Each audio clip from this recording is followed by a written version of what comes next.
नमस्कार दोस्तों, आपका हमारे YouTube चैनल पर फिर से स्वागत है। आज हम आपको पार्टनर सैलरीज एंड कमीशन के ट्रीटमेंट के बारे में बताएंगे। तो पार्टनर सैलरीज का ट्रीटमेंट जो है वो किस तरह से किया जाता है। बच्चों को बहुत सारी डिफ़िकल्टीज़ आती हैं जब वो सैलरीज एंड कमीशन का ट्रीटमेंट जो है वो पार्टनरशिप में करते हैं, तो उसके लिए हमने ये वीडियो जो है आपके लिए तैयार किया है। तो पार्टनर सैलरीज एंड कमीशन के इस केस में सैलरीज का इतना इन्वॉल्वेंस नहीं रहता है, यानी कि सैलरीज जो है उसका ट्रीटमेंट नॉर्मल होता है। लेकिन जो पार्टनर कमीशन होता है, कमीशन निकालने के लिए बच्चों को थोड़ा सा एफर्ट लगाना पड़ता है। तो ये जो हमारा पार्टनर्स कमीशन का टॉपिक है, ये थोड़ा सा डिफ़िकल्ट बच्चों को जो है वो लगता है। पर बच्चे ये जो डिफ़िकल्टी फेस करते हैं, वो डिफ़िकल्टी उन्हें पार्टनर्स कमीशन निकालने में नहीं आती। एक्चुअलिटी में वो बच्चे ये समझते हैं कि ये टॉपिक जो है वो डिफ़िकल्ट है, लेकिन ऐसा नहीं होता। ऐसा नहीं है, क्योंकि कमीशन जो है उसकी स्टेटमेंट मेन है। यानी कि जो आपको स्टेटमेंट बताई गई है, अगर आप उसको ध्यान से पढ़ लो तो आप आराम से पार्टनर्स कमीशन निकाल सकते हो। अगर आप स्टेटमेंट पढ़ने में, उसको समझने में नाकामयाब हो तो आपको कमीशन निकालने में भी दिक्कत आएगी। तो सबसे पहले तो सिंपल सा फंडा है, यानी कि फॉर्मूला है, जिसको आपको बताया जाता है कि अगर आपको आफ्टर चार्जिंग कमीशन निकालना है नेट प्रॉफिट के ऊपर, तो आपको एक फॉर्मूला बता दिया जाता है कि आप नेट प्रॉफिट के ऊपर एक फॉर्मूला लगा दीजिए into rate upon 100 plus rate, ये वाला। इससे आपके पास डायरेक्ट कमीशन निकल जाएगा। अगर बिफोर है तो बिफोर चार्जिंग जो है आप सिंपल लगा दीजिए,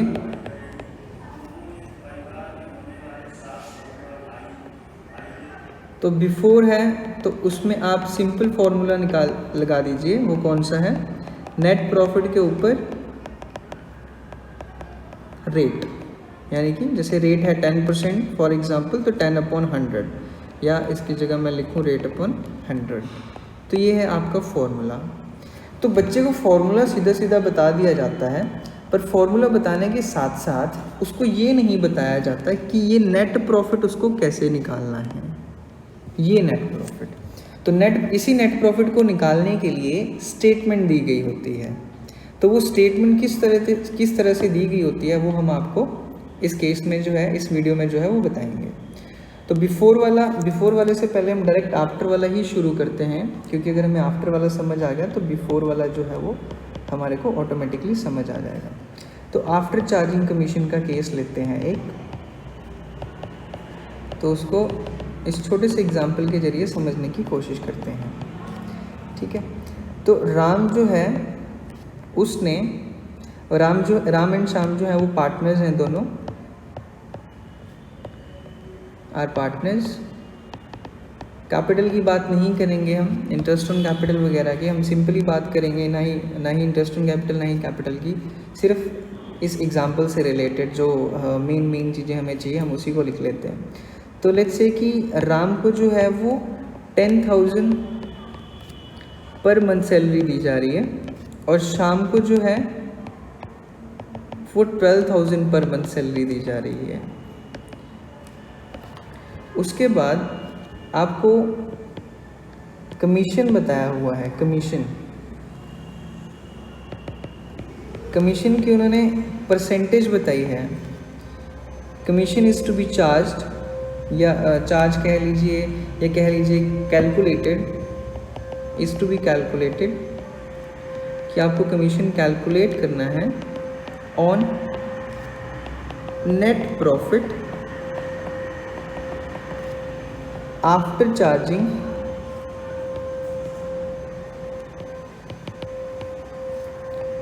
पार्टनर सैलरीज लिख रहा हूँ मैं यहाँ पे, इस वर्ड पे ज़रा गौर फरमाएं। After charging partner salaries and all such commission. ये जो है वो राम के लिए है, ठीक है। राम के लिए मतलब राम को कमीशन दिया जा रहा है @10% पर एनम। तो ये सिंपल सा। तो क्वेश्चन दोबारा से एक बार रिपीट कर देता हूँ। राम एंड श्याम पार्टनर्स हैं। राम को जो है वो 10,000 महीने की सैलरी दी गई है, श्याम को 12,000 महीने की सैलरी। कमीशन जो है वो कैलकुलेट करना है आपको नेट प्रॉफिट के ऊपर after charging partner salaries and all such commission. और नेट प्रॉफिट जो है वो भी लिख लेते हैं, हम अलग से लिख लेते हैं यहाँ पे। नेट प्रॉफिट जो फॉर द ईयर बताया गया है,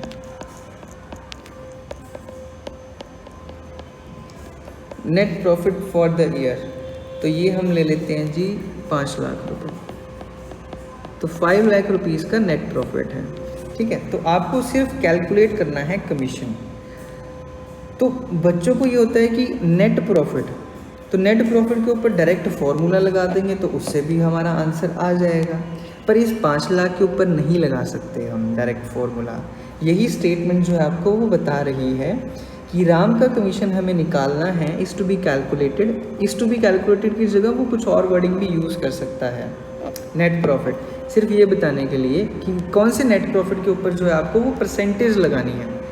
तो इसमें उसने बोला है कि कमीशन आपको कैलकुलेट करना है नेट प्रॉफिट के ऊपर, जो नेट प्रॉफिट आएगा हमारा कैसे, आफ्टर चार्जिंग पार्टनर्स सैलरीज। यानी कि जब आप उसमें से पार्टनर सैलरीज को माइनस कर चुके होंगे P&L एप्रोप्रिएशन अकाउंट में, उसके बाद जो बचा प्रॉफिट होगा, यानी कि प्रॉफिट में से, नेट प्रॉफिट में से जो हमारी एप्रोप्रिएशन हो चुकी है सैलरीज की, उसके बाद जो हमारा क्या बचता है, प्रॉफिट बचता है, उसके ऊपर हम आपको कमीशन देंगे।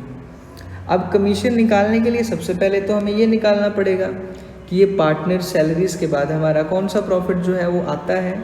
तो सिंपल सा फंडा, 5 लाख रुपए का नेट प्रॉफिट था और कोई आइटम तो थी ही नहीं, तो 10,000 पर मंथ सैलरी, यानी कि राम की सैलरी, इसने पार्टनर सैलरीज की बात की, यानी कि दोनों पार्टनर्स की सैलरीज की।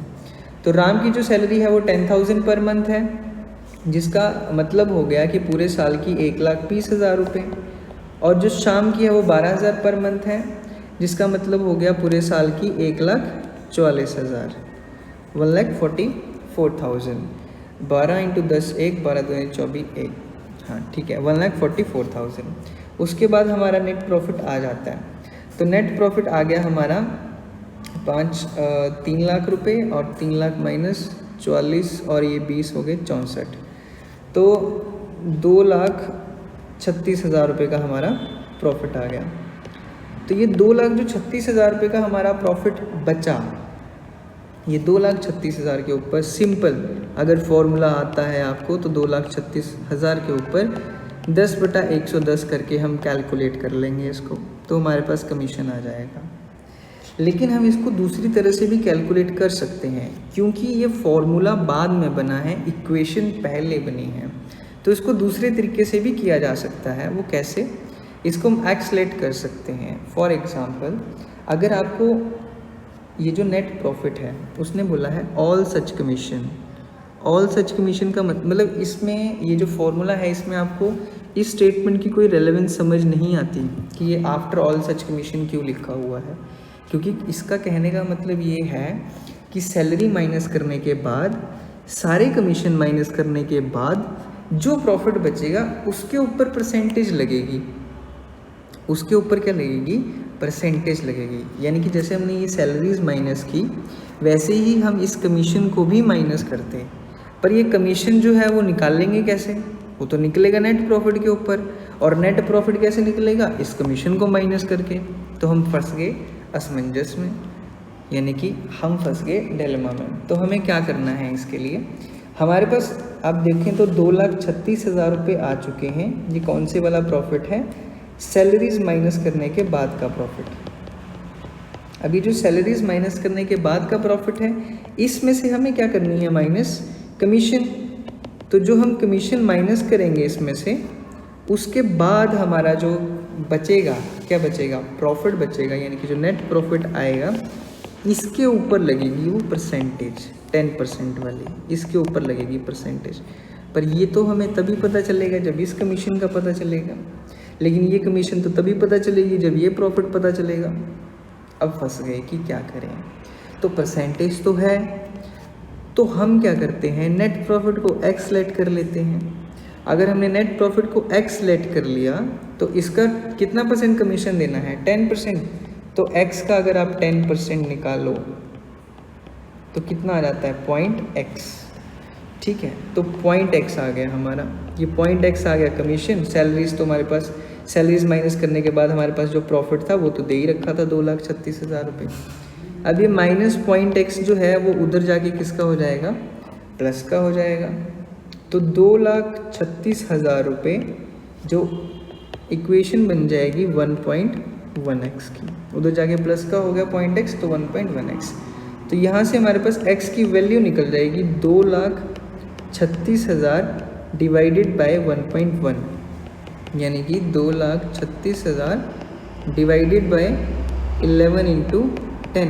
अगर आप ध्यान से देखो दोनों चीज़ों को तो यहाँ से 0 कट गई, ये हम 11वें का एक हिस्सा निकाल रहे हैं, 11वें का एक हिस्सा।